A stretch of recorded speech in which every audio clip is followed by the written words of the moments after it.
Obviously, any professional organization would require modernization.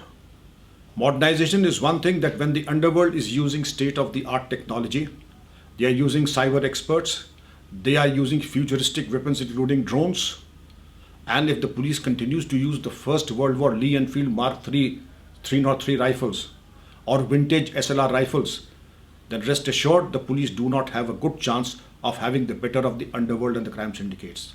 So modernization would mean that your technology, your preparedness should be at least be a generation ahead of the underworld. That would require not only armaments, not only trainings, because it was said that a police officer need not be highly educated. Today, a police officer needs to be most highly educated because the realm of crime has become totally cerebral.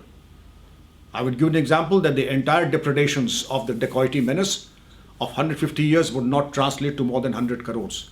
But a single scam that is happening today would translate into lakhs of crores. And therefore you require the best brains. That is why the STF and the ATC, that is why you have experts like chartered accountants, experts like the cyber experts, BTechs and MTechs from IITs in the CBI and the ATS and the STF to assist complicated investigation.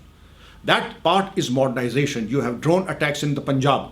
If you want to tackle drone attacks, you should be capable enough how to handle drone attacks, how to contain cybercrime, how to contain the social media menace. Now we come to the most thing, which is the backbone to prevent political interference happening in the police department. For that, Mr. Prakash Singh went to the Supreme Court to insulate the police from extraneous pressures. The Supreme Court, in its wisdom, passed a judgment in the favor of Mr. Prakash Singh and gave a 7-point directive in the year 2006. What Mr. Prakash Singh started in 1996, the judgment came in 2006 after a lapse of maybe 10 years.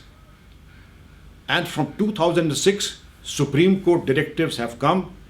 We have eminent lawyers on the panel who worked for the Supreme Court. We had Soli Sorabji helping drafting the Model Police Act.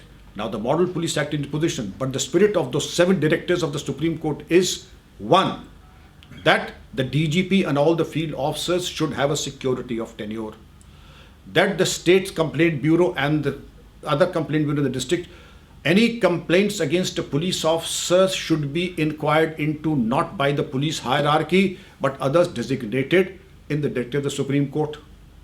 Similarly, the officers to be posted in the field should also have a security of tenure. Law and order should be separate and crime investigation should be separate. Likewise, in the center also, there should be a panel of deserving officers of the rank of DGP, and those who are found fit should be made the DG of the paramilitary forces and the central police forces. But the tragedy, and a national tragedy, is that no other than the sitting Chief Justice of India said, "What can I do if the chief ministers of the country are not cooperating?" Another Chief Justice remarked, police reforms seem to be going on and never seem to be ending at all. If this be the state of helplessness of serving Chief Justices, will God save the society.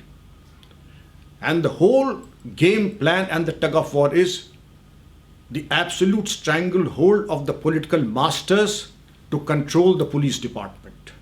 Unfortunately, it is perceived that politics and winning politics can happen only if there is a supine police force at their beck and call. A supine police force will not only be at your beck and call, but will not come to your rescue and help when you need them generally. Because a supine police force presupposes an incompetent and inefficient police force. And therefore, police reforms are no longer an option, they are a compulsion. Good.